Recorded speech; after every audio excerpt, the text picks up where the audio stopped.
ఏదైనా సమస్య మరేదైనా ఇంకా డైరెక్ట్ గా ఫీల్డ్ లోకి దిగుతున్నారు. ఎక్కడికి వెళ్తే అక్కడ ధర్నాలు, నిరసనలు, సిట్యుయేషన్ ని బట్టి దీక్షలు. అటు అధికార పార్టీపై అటాక్, ఇటు బీఆర్ఎస్ బీజేపీపై విమర్శల దాడి. ఎవరికి దగ్గర కాదంటూనే అందరికీ ఇచ్చి పడేస్తూ వార్తల్లో నిలుస్తున్నారు మాజీ ఎమ్మెల్సీ కవిత. ఇంతకీ కవిత వ్యూహం ఏంటి? బీఆర్ఎస్ బీజేపీకి ఆల్టర్నేట్ గా ఎదిగే ప్రయత్నమా? అసలైన ప్రతిపక్ష పాత్ర పోషించాలనుకుంటున్నారా? కవిత పొలిటికల్ స్కెచ్ ఏంటి?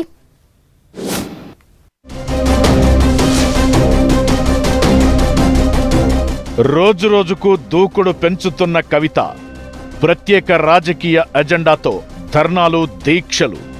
కవిత నిరసనల వెనుక ప్రత్యేక వ్యూహం ఉందా? బీఆర్ఎస్ బీజేపీకి ఆల్టర్నేట్ గా ఎదిగే స్కెచ్చా? అసలైన ప్రతిపక్షంగా ఎస్టాబ్లిష్ అయ్యే ప్లానా? ఐఆమ్ వాయిస్ ఆఫ్ వాయిస్లెస్, ప్రజల గొంతుగా నిలబడుతా, ఎప్పుడో ఓసారి తెలంగాణకు ముఖ్యమంత్రిని అయి తీరుతా. జాగృతి అధ్యక్షురాలు కవిత స్టేట్మెంట్స్ ఇవి. బీఆర్ఎస్ ను వీడినప్పటి నుంచి ప్రత్యేక రాజకీయ ఎజెండాతో ముందుకెళ్తున్న కవిత ఓవైపు పార్టీ ఏర్పాటు కోసం కసరత్తు చేస్తూనే అసలు సిసలు ప్లాన్ ను ఇంప్లిమెంట్ చేస్తున్నారు.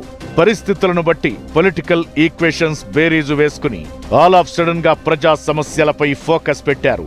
వరుస కార్యక్రమాలు, మెరుపు ధర్నాలు, దీక్షలతో అధికార కాంగ్రెస్ తీరుపై నిరసన తెలుపుతూనే ఇటు బీఆర్ఎస్ బీజేపీపై విమర్శల దాడిని కంటిన్యూ చేస్తున్నారు.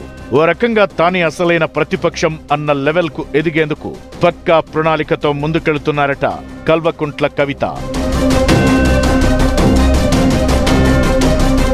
త్వరలోనే రాజకీయ పార్టీని ప్రకటించేందుకు రెడీ అవుతున్నారు కవిత. అంతలోపే అంశాల వారీగా తనదైన శైలిలో పోరాటం మొదలుపెట్టారు.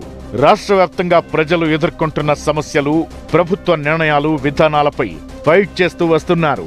చిన్న పెద్ద అని తేడా లేకుండా తన దృష్టికొచ్చిన ప్రతి అంశంపై రియాక్ట్ అవుతున్నారు కవిత. హైదరాబాద్ నుంచి మొదలు రాష్ట్రంలో ఎక్కడ ప్రజల సమస్యలు ఉంటే అక్కడికి వెళుతున్నారామె. అంశాన్ని బట్టి నిరసనలు, ధర్నాలు చేస్తూ వార్తల్లో నిలుస్తున్నారు.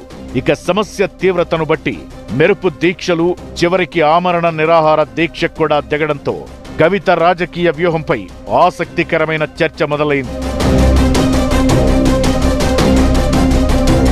జనం బాట పేరుతో రాష్ట్ర వ్యాప్తంగా పర్యటించిన కవిత ఎప్పటికప్పుడు ప్రజా సమస్యలపై పోరాటం చేస్తూ వస్తున్నారు.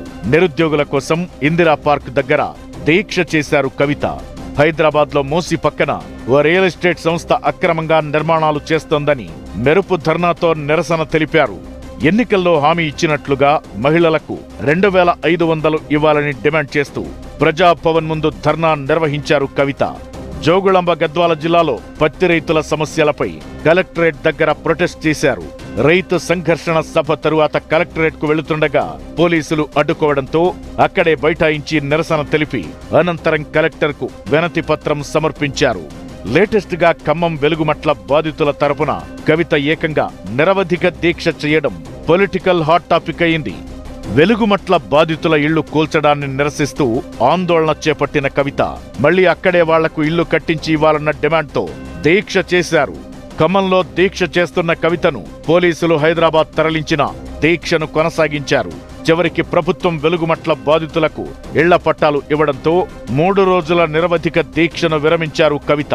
ఇలా వరుసగా ప్రజా సమస్యలపై నిరసనలు, పోరాటాలు, దీక్షలు చేయడం వెనుక ఆమె రాజకీయ వ్యూహం ఏమై ఉంటుందన్న చర్చ మొదలైంది. అంత ఆషామాషిగా కవిత ఇదంతా చేయడం లేదని, ప్రత్యేక కార్యాచరణతో ముందుకెళ్తున్నారని చెబుతున్నారు. వచ్చే నెలలో రాజకీయ పార్టీని ప్రకటించబోతున్న కవిత అంతకుముందే తనను తాను ప్రూవ్ చేసుకోవాలని భావిస్తున్నట్టు తెలుస్తోంది. ప్రజా సమస్యలపై పోరాటం చేస్తూ జనం పక్షాన నిలుస్తున్నాననే ఇండికేషన్ ఇచ్చేలా ప్రత్యేక కార్యాచరణతో ముందుకెళ్తున్నట్లు చర్చ జరుగుతోంది. రాష్ట్రంలో ప్రతిపక్ష, విపక్ష పార్టీలైన బీఆర్ఎస్, బీజేపీలను వెనక్కి నెట్టి తాను అపోజిషన్ రోల్ ప్లే చేయాలని కవిత స్కెచ్ వేస్తున్నట్లు చెబుతున్నారు. నిరసనలు, ధర్నాలు, దీక్షలు చేయడం ద్వారా బీఆర్ఎస్, బీజేపీల కంటే ఎక్కువగా తాను జనంలో ఉంటూ పబ్లిక్ వాయిస్ గా ఎస్టాబ్లిష్ అయ్యే ప్రయత్నం చేస్తున్నారనే టాక్ వినిపిస్తోంది. తానే అసలైన ప్రతిపక్ష పాత్ర పోషించబోతున్నట్లు చెప్పకనే చెప్పే ప్రయత్నం చేస్తున్నారట కవిత. రాజకీయ పార్టీ పెట్టాక మరింత దూకుడు పెంచి బీఆర్ఎస్, బీజేపీకి ఆల్టర్నేట్ అయ్యేలా వ్యూహం అమలు చేస్తున్నారట. తెలంగాణ పొలిటికల్ సినారియోలో కవిత ప్లాన్లు ఎంతవరకు వర్కౌట్ అవుతాయో చూడాలి మరి.